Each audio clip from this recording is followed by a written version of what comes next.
yo, I wanted to switch up the style of this video a little bit, and I wanted to talk about something that I've been wanting to talk about since I made this channel like 3-4 years ago. So before we get into anything at all, if you don't know who I am, which you probably do, I mean, if you're watching this, about 90% of the people who watch my videos right now are subscribed. And by the way, don't listen to your favorite YouTuber. That's not a good thing. That means nobody outside of who's subbed to me gets recommended my videos. But that is besides the point. I used to be a clip channel for MoistCr1tikal up until a few weeks ago. I ended up stopping because the community just got really toxic and he was kind of expressing an interest in taking down all the channels, which I understand. So I decided to delete all the clips on my channel and make the most of the subs I got from clipping it. I've known about Charlie since about 2019. I've been following him closely since about 2020, since I made my clip channel back then, and I kind of had to be, in on everything. And even I did not know about all the insanely generous and admirable things he did. He never even talks about them. This video is pretty much a documentation of his journey on this platform and how I genuinely think he's probably the most genuine YouTuber of all time. But without further ado, let's get into it. Penguin Zero, or MoistCr1tikal, was born on August 2nd, 1994 with the name Charles Christopher White Jr. in Florida.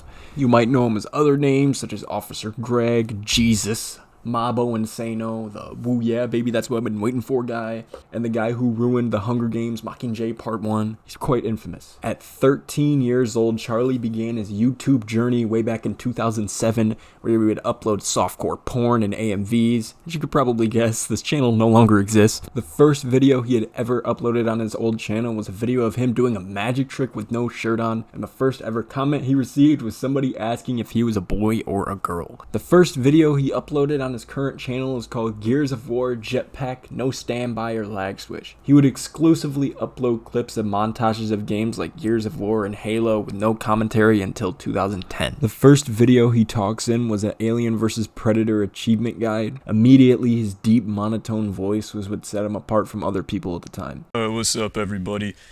Today I'm going to be showing you all how to get an achievement for Alien vs Predator called Let's Rock for killing 5 enemies with 1 burst from the smart gun. At 15 years old, his voice sounded maybe even deeper than it does today. His first successful series of videos that garnered him some attention was his Fun Tactics series, where he would share different fun ways of playing Battlefield Bad Company 2. This is where we got our first taste of Charlie trying to be more funny and less informational in his videos. But oh well, it's still a lot of fun to use, just sniping people from this far, and then they're probably just shitting themselves right now out of pure just frustration maybe. Or maybe they just think it's hilarious and they piss themselves from laughing. I don't know. 36 Fun Tactics episodes later, Charlie dropped his first banger. The video itself isn't much different from the previous videos on his channel. It's just him playing a shitty game that was popular at the time. But little did Charlie know, this video would give him a career. Ray William Johnson, the biggest YouTuber at the time, mentioned it in one of his videos on his channel. Now this dude made a funny video demonstrating how difficult it is to get this guy to run straight. And it's f***ing impossible. So, I'm commentating this while I'm playing. I'm struggling to get my character to take the proper running stance. Now this video is at about 100,000 views and it's 6 minutes long, but if you watch the whole thing, it's hilarious because the guy's humor is so dry. Charlie compared this moment to winning the lottery. His channel shot up from 35k subs to 100k in just 1 month after Ray William Johnson shouted him out. But from this point on, Charlie started to show the world the absolute saint that he is. Excuse me, but I'm gonna start dick riding, alright? So if you don't like extreme cock riding, you should probably skip a few seconds. In 2012, he announced that he had only made $200 from YouTube and eventually chose to not make any money at all because he believes money can corrupt people. He didn't want to turn something that was just a fun hobby of his into a job. As some of you know, I'm not partnered with YouTube or anything else by my own choosing because I do not wish to get any money from doing something I enjoy doing. I make videos entirely for fun, so I do it for free. It hasn't always been that way. In fact, there was a time when I did want to make money from making videos, and I did. I made $200. But once I got that $200, I decided that's not something I want to do, so I stopped generating revenue from videos. That was about a year ago, and I haven't made a dime since by my own choosing. I think money can corrupt people, and I just really enjoy making videos, so I don't want to receive money from it.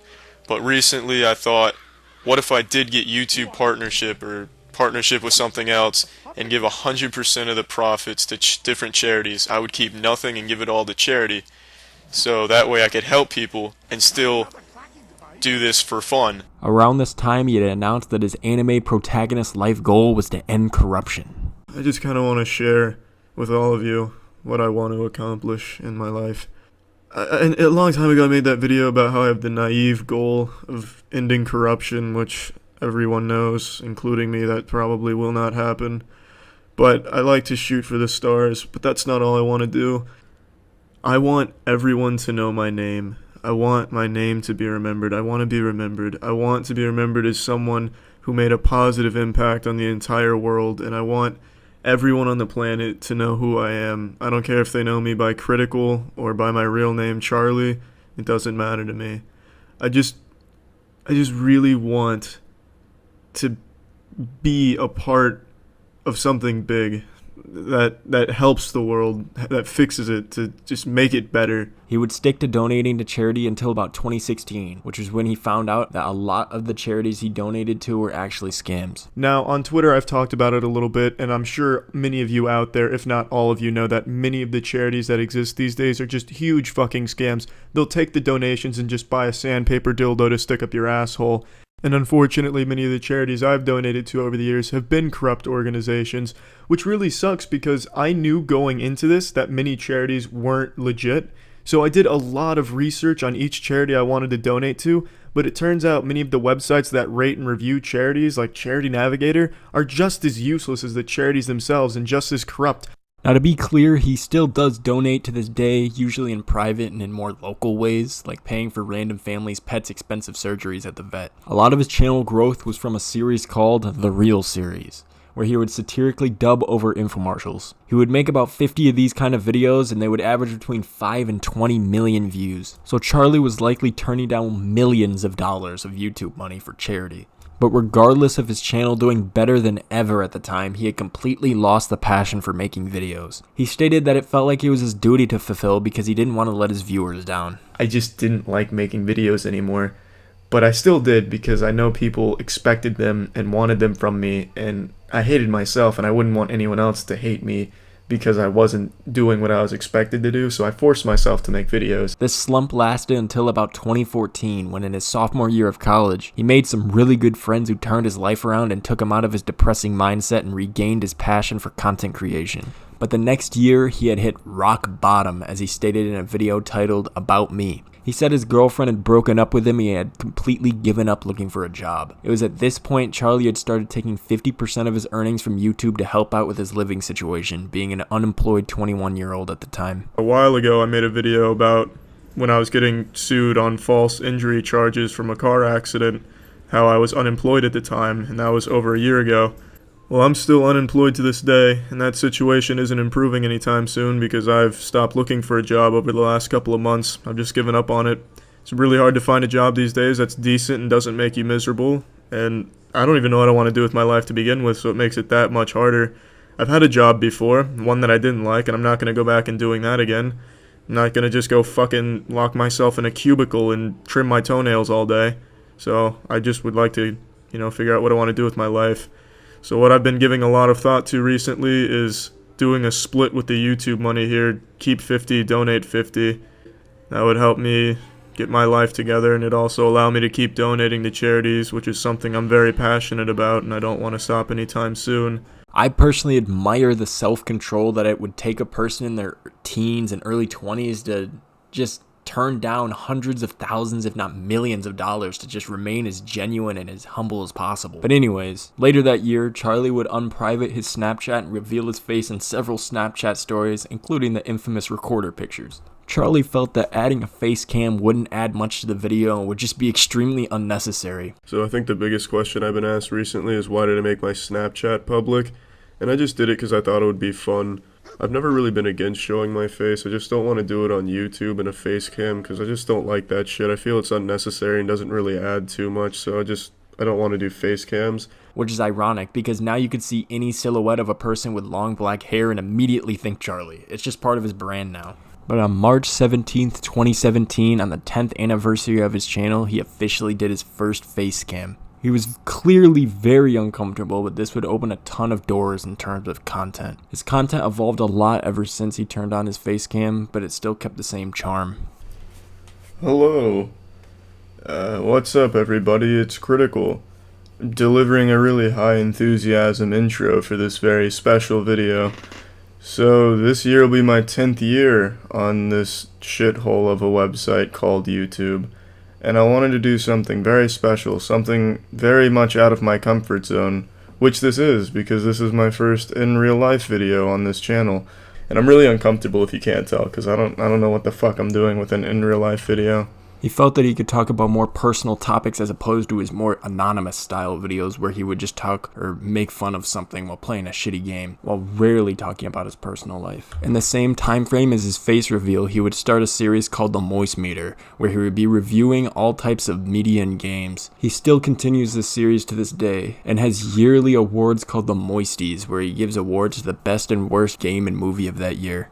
In 2018, he began streaming on Twitch. At this point, he was streaming on YouTube for a few years, and even after calling Twitch out multiple times, still ended up streaming there because YouTube streaming was so bad at the time. In 2019, he began making music with his music group The Gentlemen with his friend Troy, where they would make mostly rock and metal type songs. And of course, the meme even my mother has seen on Facebook, the Woo Yeah Baby meme. It was in a video titled The Worst Toy Ever Made, uploaded in 2020. A lot of modern Charlie fans discovered him from this meme. The video was uploaded in September, and by January, Charlie had gained almost 2 million subscribers. On August 11th, 2021, Charlie had founded MoistCr1tikal. He stated he started it as a joke, but now takes it very seriously. He doesn't make any money from it either, he just does it for content, so he streams all of his tournaments on Twitch. Please, oh my god, please, a miracle, a miracle. A miracle, please, I believe in miracles, I believe in the dreams. Of young men! Of young men!